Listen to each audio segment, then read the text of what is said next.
What is up, my fellow Chibits? Today, I'm here to bring you another Tokyo Ghoul topic video, this time focusing on one of my most hated fucking characters of the damn series of Tokyo Ghoul, Matsuri Washuu. Dude needs to have his head on a pike, I'm just saying right now, but I'm focusing this video on him because there was some information that kind of came up in this latest chapter, and I wanted to make a topic video on it just to discuss it. Now, this is a theory. This ain't cold hard facts or anything. This is just a theory, but I'm throwing it out there because there seems to be something going on with his wife. There's something very shady, very mysterious. And so today, this video is mainly going to be focusing on the topic pertaining to Matsuri Washuu's wife and him and what is really going on right there. So let's look at the chapter. The first time we really get to see Matsuri Washuu's wife, like the first introduction of her, is on chapter 61 of Tokyo Ghoul Re. So if you have yet to actually read this chapter yet, the latest chapter, I do not recommend you to continue on with this video because spoiler reasons.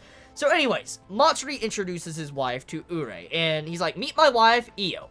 Hi there, I'm Io Washuu." And from the first signs of her character, she's very pretty, very gorgeous, she seems to be very polite, and as I said in my review, she's way too fucking good for Matsuri Washuu. He doesn't deserve someone like her.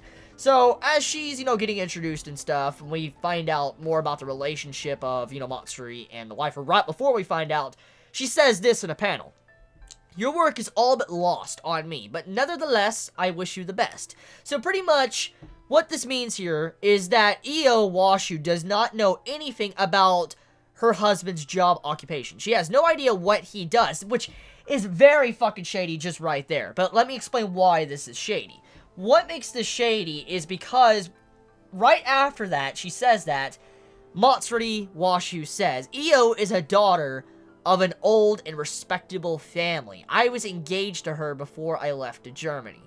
So, you're telling me this wife had no fucking idea, or what you were doing, or your beloved, or one you're about to marry, had no idea what job you were doing.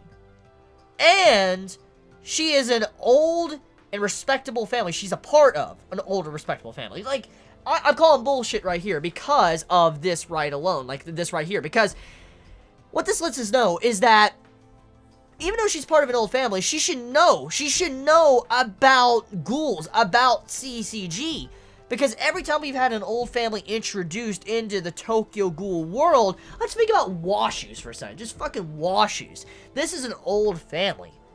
And Washuus know quite a bit about how the world works. And all these old families like Tsukiyama's to the Rosewalds, old families in the TG universe tend to be very important. They know a lot of shit.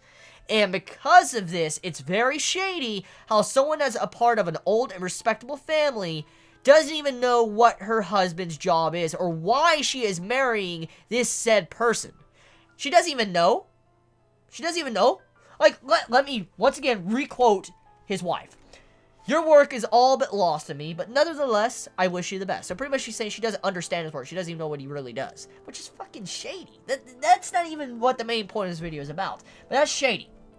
So after that, Matsuri pretty much calls her a boring woman. He was forced into a marriage with her. He doesn't really want to be with her, and so forth, so on. She's just very boring, very plain, not someone he's really interested in at all. He doesn't want to be with her. So right there, I was like, okay, so that's kind of fucked up, but let's think about this for a second. Ishida Sensei has really never made a boring character. Like, majority of characters are usually very important that get introduced.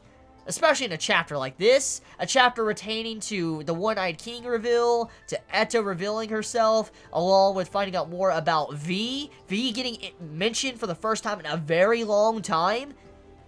That is some crucial shit. Like, why, of all chapters did Ishida introduce a character and call them boring when there's so much other shit going on in this chapter? Like, I feel like that's a disguise. That is a disguise by Ishida, letting us know, like, oh, don't worry about this character, but this character's probably gonna be very fucking vital. Like, I'm willing to bet right now that character is not boring whatsoever. Probably the least from boring, and Matsuri Washuu is unaware of this. Now, let's get into the actual theory crafting. Now, I did a lot of discussion of this on Twitter. I have the full conversation when I was talking about this theory crafting on Twitter. You can check it out. It's in my Twitter. Link is in the description. But I had a giant-ass conversation. You might have to scroll down to, like, see the entirety of the conversation. I was discussing different things.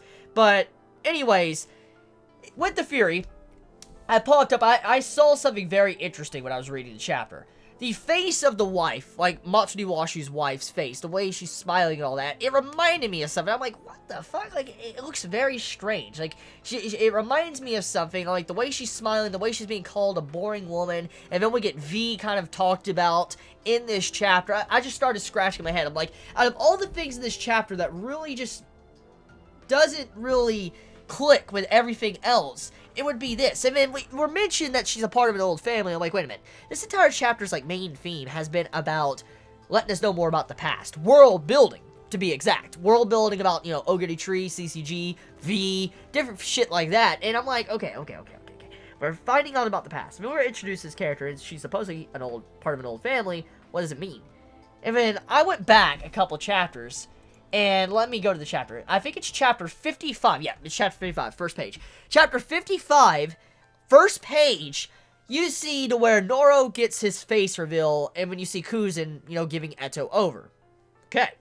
In the background, look very, very closely. In the middle panel, in the background, you see someone with a hood on, with their face shaded. You see them in the background. Now, I want you all to look at this. I'm probably going to put a picture on the screen. If it's not on the screen, it's because the picture's on Twitter. You can check it for yourself. But if you look closely, and if you look closely at the picture in the background, the hooded figure, the person looks very feminine. It looks like a feminine figure. There's a hood on. Very strange. And if you look very, very closely, like some form of start of a mouth. Like some form of smile or something building up. If you look really closely, you see a mouth there. And we don't really find out much about this character. Like, not much is said at all. I mean, the character's completely just disregarded even being there throughout the entire time. And you're like, what the fuck is going on here? Like, what? So, it's very strange. It's very off-putting from the chapter, if you think about it. This character that's in the background, seeing the exchange between Kuzan and Noro.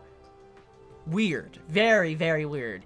Now, that's not enough. Now, I'm willing to bet many of you are already probably trying to figure out what I mean by this. What I'm getting at is I want you all to see this picture. I'm going to put it on the screen here. This is a picture from the calendar that Ashita did. And this calendar has so much symbolism and foreshadowing to the series, it's ridiculous. You could probably already see, and you'll probably all be like, you're all like, holy fucking shit. On the calendar, that is Matsuri and his wife. Look at her face. It's fucking scratched out. Now, let's put this picture right next to that, okay? Let's put the shaded picture that was near Kuzan and Noro when they were doing the exchange.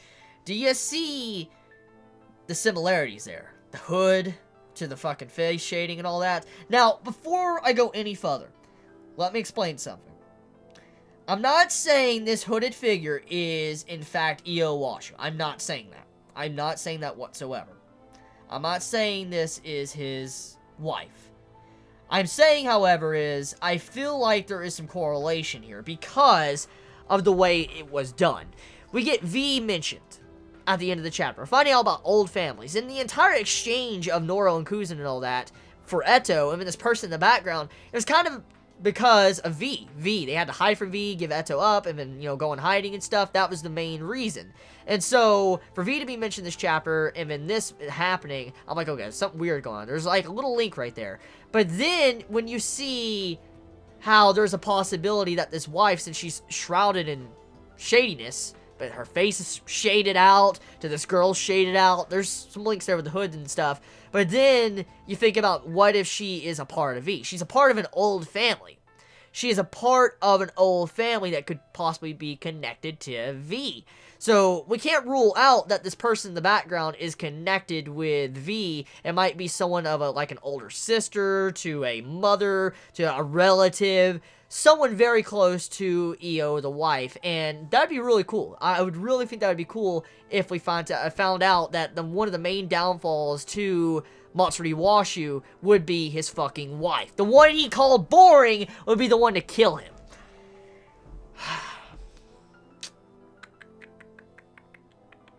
That's crazy. Yeah, I just imagine if this all set up right here, with the way this is done, like I said, I showed pictures. What if this is being set up to be Matsuri's downfall? His wife would be the one to kill him. It'd be cool if she's part of V as well. So yeah, that's just a quick theory. take it with a grain of salt. It's just a theory, no facts, just, you know, wanting to throw that out there. It was very shady. But we can, at the very least, say this, that there's one thing we can pull out of this, is that this wife is very shady. She's very shady, there's something wrong with her, and she's definitely hiding something. She is definitely not boring. With the calendar alone, with the shading on her face, she instantly stands out from anything else in this chapter. One of the main things that stood out to me was that she has this mystery around her. So, regardless if she was that person, or a relative of hers was that person that was with the exchange in Noro and Kuzin, it doesn't really matter. The main thing we really want to look at is that she is shady. She is shady. She has some form of connections or something, because she's part of an old family, respectable family, connections probably to V, maybe a Ghoul organization, something. She's probably connected. So that's enough. You all have a wonderful day or nights wherever you live. Please be safe. Chibi out.